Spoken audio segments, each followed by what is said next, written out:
What's up, guys? Welcome to Daily Dose of Reddit. This is your host, Zach, and today's subreddit is r/IDontWorkHereLady. This story's called, I Choose to Blame It on the Virus Panic. This happened to my neighbor, best friend, boss, BFF, and me today. A little background important to the story. We're both red-headed women. Both work for the same law enforcement department. I generally work nights. She generally works days. We both were told to take today off after working 3 36-hour shifts with only a few hours of sleep between because of dealing with panic from a certain virus that, aside from a couple of travelers, hasn't hit our area yet. Since we both needed stuff, BFF and I grabbed BFF's 2 offspring, Offspring 1 and Offspring 2, and head for a certain store that is a local chain that is something like a slimmed down Walmart. The uniform of their employees is black slacks, white polo, and an apron that varies by department. BFF is dressed in flats, casual pants, and a white button-down over a cami and her vest. I'm in blue jeans, knee-highs, boots, and a department t-shirt over my vest. In other words, nothing like store's uniform. Plus, we have, belts with handcuffs, guns, and holsters. We're in the store for about half an hour. I'm pushing one cart, Offspring 1 is pushing the other, while BFF is holding Offspring 2 in one arm and pulling things off of the shelf with the other. Suddenly, we hear a loud crash and a scream in the next aisle. BFF passes Offspring 2 off to me, telling me to watch her, and heads over to the next aisle. She barely makes it around the corner when I hear her call for me. I set Offspring 2 down, tell her to wait with Offspring 1, and come around the corner. Here is the sight I see. One young woman, her head slightly bleeding, trying to free herself from the grasp of a crazy blonde lady, probably roughly in her late 30s to late 40s, while a man and a few kids look on. Crazy lady looks up at BFF and immediately goes, "Oh good, are you the manager of this crappy store? This lazy bench refused to help me. I want her fired." She then jerks the young woman so hard that the young woman runs into the shelves, cutting herself a second time. "Ma'am, let her go," BFF states calmly. "I don't think she works here." "What do you mean you don't think she works here? Don't you know your own employees? What kind of crappy, dumbass freaking manager are you?" BFF looks at me. I look at BFF, then look back at Crazy Lady, giving her my most wicked smile. I'd say she knows her employees pretty well, I remarked. However, that lady doesn't work for the store. She's not wearing the uniform. "Tell your freaking security grunt to be silent," Crazy Lady spouts off.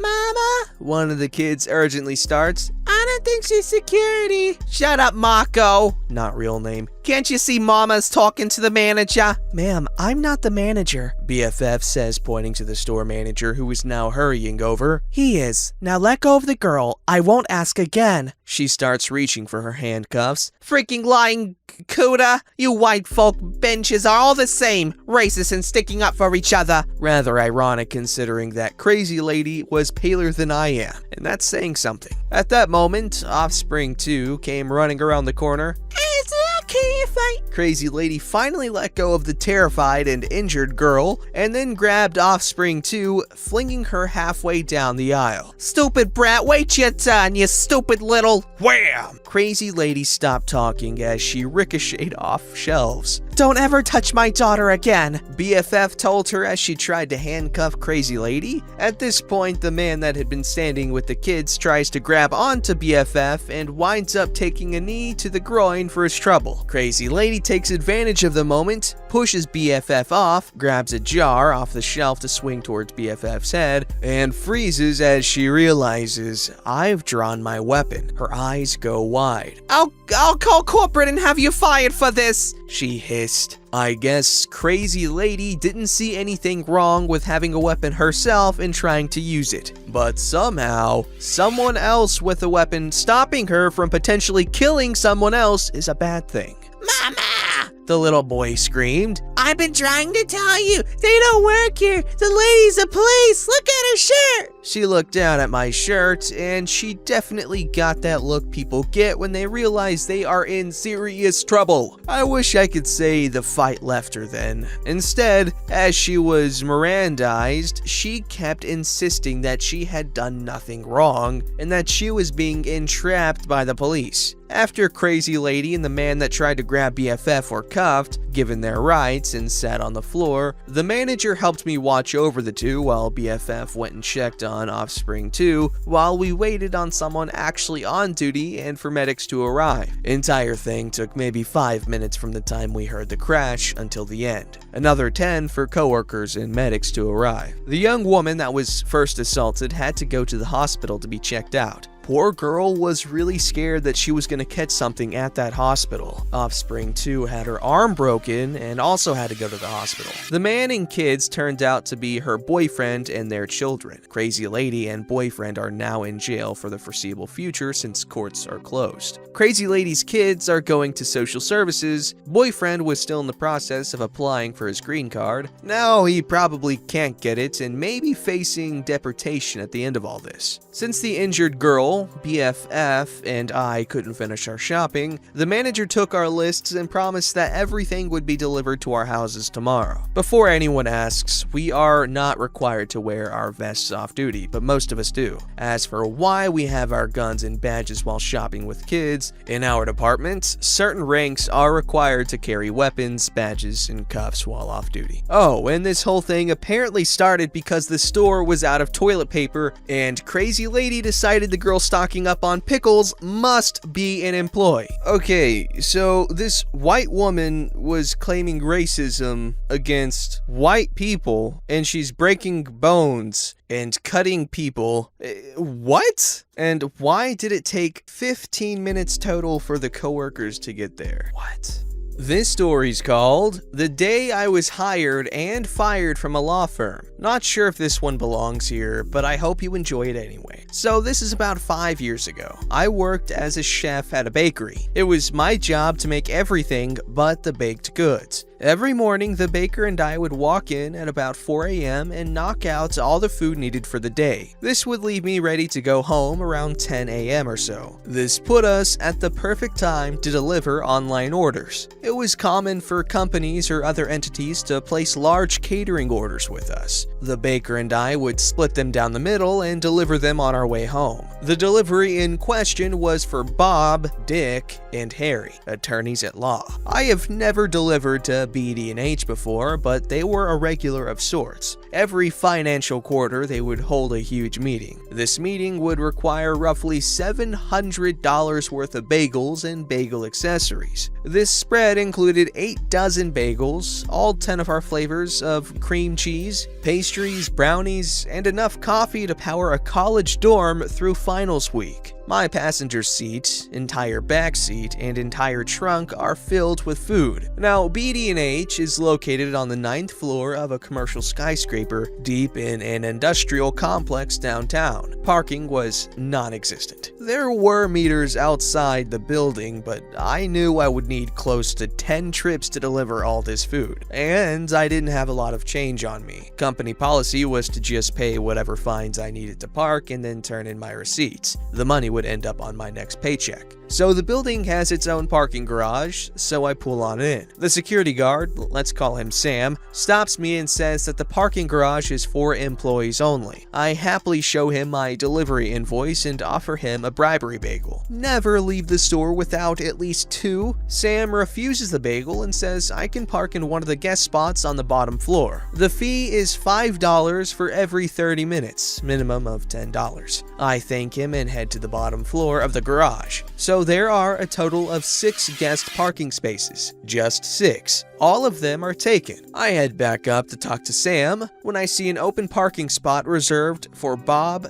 Dick, and Harry, attorneys at law. There are cars in every spot, with many spots being reserved for employees by name. The last spot is empty and is reserved for guest of Bob, Dick, and Harry. Perfect. I pull on in, I grab the most important part of the delivery, the coffee, and head to the stairwell. I get into the elevator and hit the button for floor 9. The elevator asks for my employee ID card. Well, crud. I try the lobby. That works. From there, it's 9 flights of stairs until I am outside the law firm of Bob, Dick, and Harry. After introducing myself, I am shown to the room where the meeting will take place. A table is set aside for me. I set down the coffee and head for trip number 2. That is when I see Sam talking to the receptionist. He runs over and starts shouting at me. I'm putting a boot on your freaking car! I told you to park in the guest spot on the bottom floor! I don't get a word in before he launches into a speech about security and how I could be hurting his building or people. That is when a very well-dressed man walks over. It so happens to be Bob, the Bob of Bob, Dick, and Harry's. Bob asks what the problem is, and soon the two are arguing. OP is delivering food for my meeting.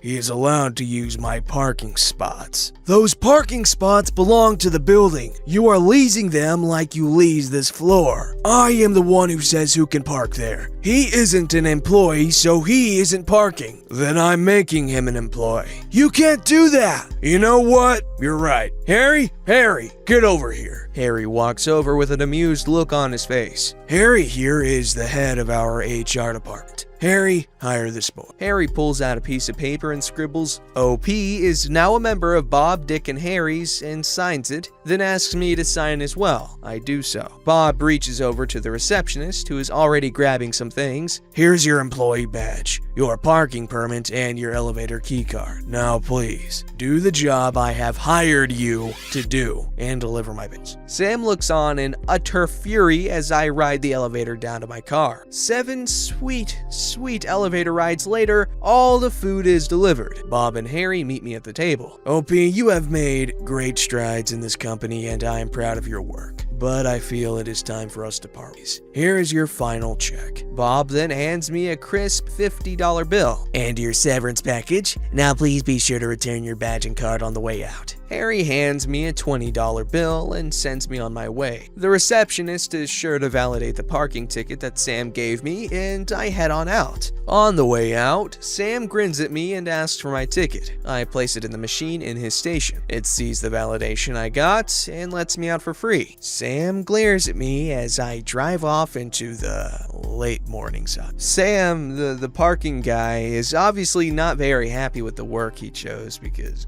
gosh, can you be any more of a freaking urethra splinter? Jeez. This story's called, Today I Fudged Up by Dismissing My Uneasy Bowel on a 4th Date. So this happened December 2016, Boxing Day. I was dating a girl, let's call her Mary, and things were looking pretty good. We had a lot of fun together and had some very successful dates.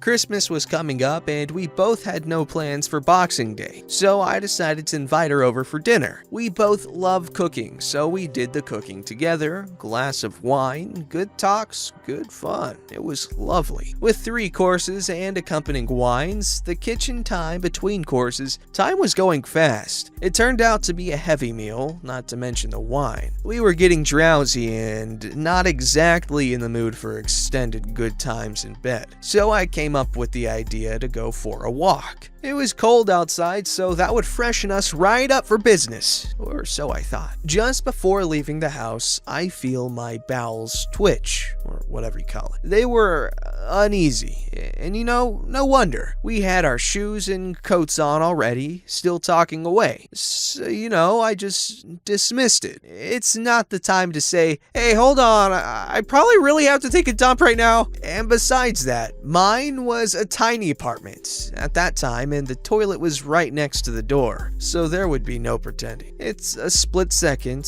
I didn't even consciously decide not to go to the toilet. Bowel twitches, toilet is complicated, let's go outside. So I was planning to do a couple kilometer routes around the neighborhood. She wasn't very familiar with my town yet, so I had some nice buildings and streets in mind to show her. Fast forward 45 minutes, all is well. We're maybe 3/4 of the way in. A short climb was coming up. Some stairs followed by a steep section of street, maybe 100 meters. We're not even halfway up the steps, and my bowel graciously announces its existence again. He was luckily silent, but all the more ominous for it. You know that feeling like everything from your chest down to your crotch is liquid? That. It went as quick as it came, but I knew. It's time to go home. Home was about 15 minutes off. Should be good. We continue. Mary's talking, and talking, and talking, and my bowels have reintroduced themselves. I managed to casually mention that we have to go home because my stomach is weird. She responds in a casual, joking, and de-escalating way. Thank you, Mary. Of course, yeah, no worries. Sure, I'll manage.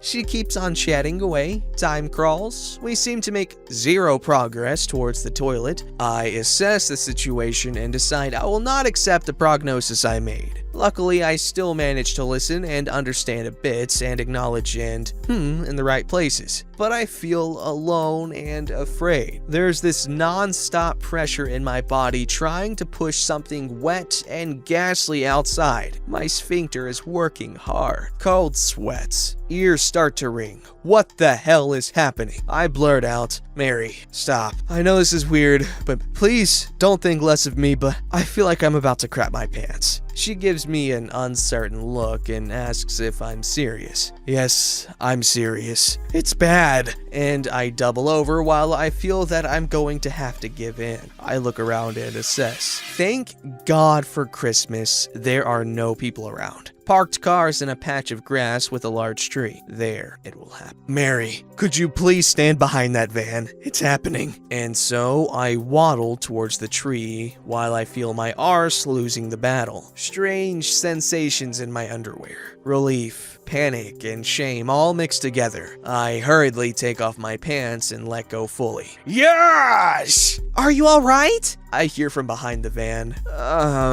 Yeah. Better than before anyway. Please, stay there for a while, love. I decide to use the clean part of my underwear to clean my body a bit, and so I step out of my pants and go to work. Pants are luckily okay. I look at the mess I made. It's horrendous. And hell, I'm not dragging my muddy underpants along for the rest of the way back. I left them there. A Christmas monument to misery. A treat for the neighborhood dogs that would undoubtedly find it later. I don't know, but somehow it was even too much to face the monstrosity and take it to a bin somewhere. I just wanted to go ASAP, so we went. It's not long after that I decided she was a stayer. She was better about it than I could imagine anyone ever being able to be about something like this. And then on to me. Bonus screw up. Some 10 minutes later, we arrive home and I quickly jump in the shower. Turns out, the inside of my pants didn't escape unscathed. So I grab them and use the shower to remove as much evidence as possible. I clean up, toss my pants in the laundry, turn the machine on, put on something comfortable, and we proceed to have some tea on the couch. I suddenly hear this weird rhythmic thumping noise. My hand shoots towards my pockets. Crap! My phone is in the machine. Ended up being a solid base of trust and confidence in her, and several good laughs about it since. We're together quite happily. Still, thank you for reading. Let it be a lesson for all. Don't forget to like, subscribe, and hit that bell to never miss an episode.